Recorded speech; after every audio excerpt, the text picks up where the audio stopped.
And he destroyed the place.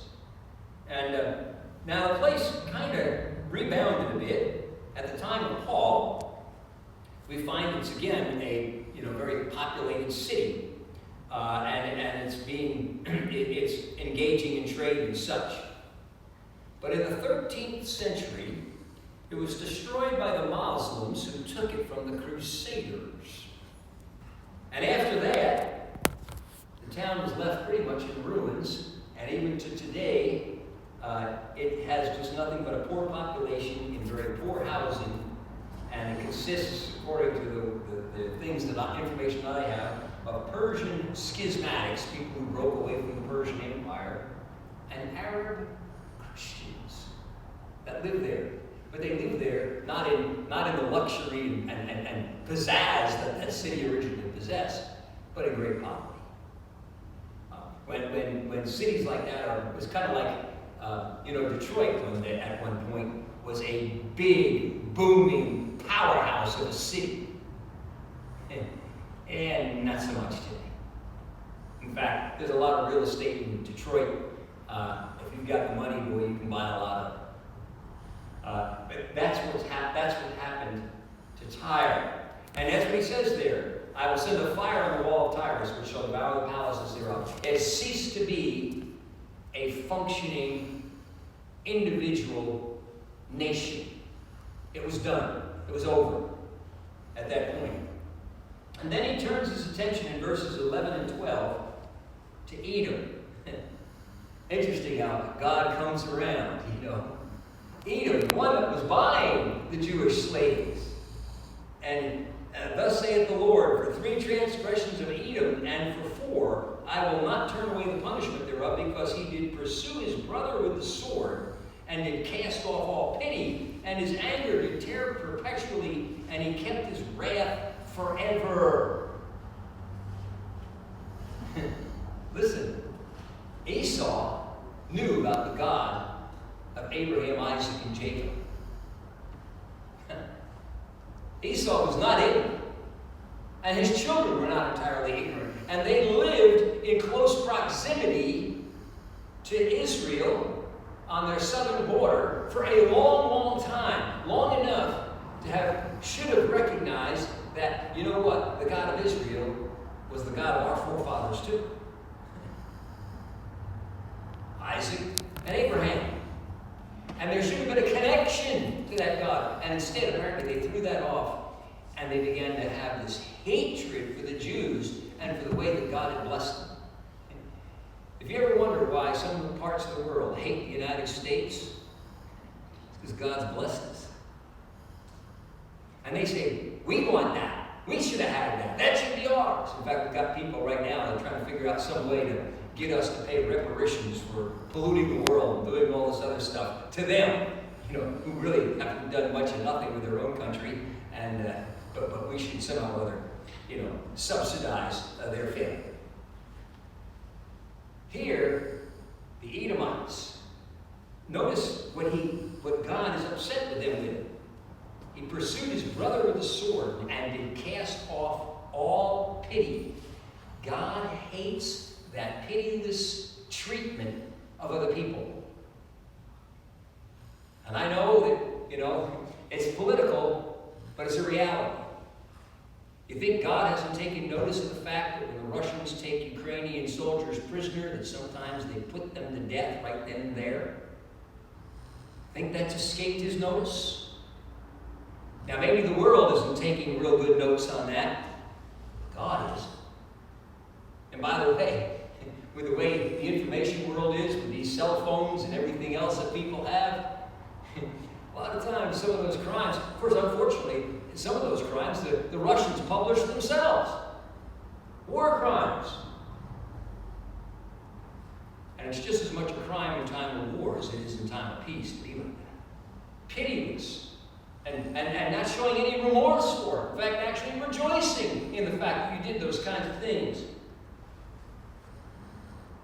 And God says, and his anger did tear perpetually, and he kept his wrath forever. There is a formula for going away from God and never coming back.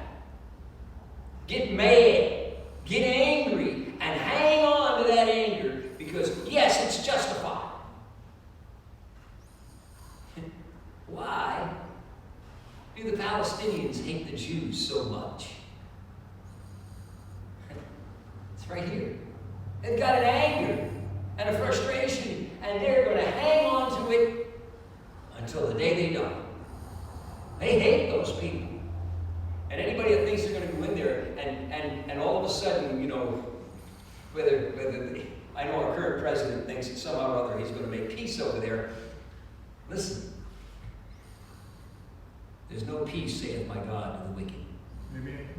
They never give up their anger. They never give up their rebellion. And they never give up their hatred of those that they identify as being on the other side.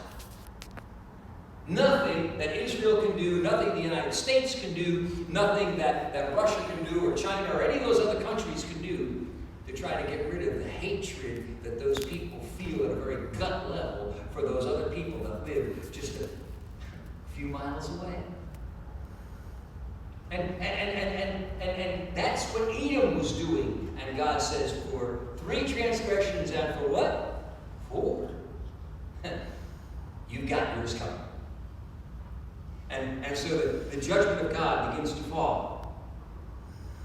And he mentions there, I will send a fire upon Teman, that was the major city, which shall devour the palaces of Basra, that was another major city. And then he stops. But when that happened, when that nation was attacked, and that nation began to feel the wrath of the same powers that were ravaging Israel and Judah, and when it moved south into their territory, all of a sudden you don't hear about the Edomites anymore. They're gone. The ones that were buying the slaves and thought they were making out like a bandit on all this misfortune going on to the north of them, suddenly found out it was not such a good deal after all.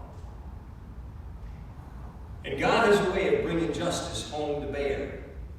And then in verses 13, 14, and 15, it says, and thus saith the Lord, for 3 transgressions of the children of Ammon.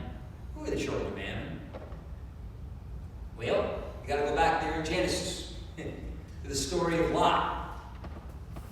Lot and his wife have begun living. They had separated from Abraham because their flocks were too big.